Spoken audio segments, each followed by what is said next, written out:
Itatalaga ni Pangulong Ferdinand Marcos Jr.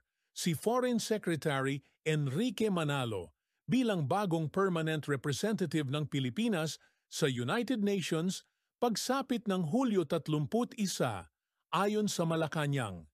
Papalitan siya ni DFA Undersecretary Maria Teresa Lazaro bilang kalihim ng Foreign Affairs.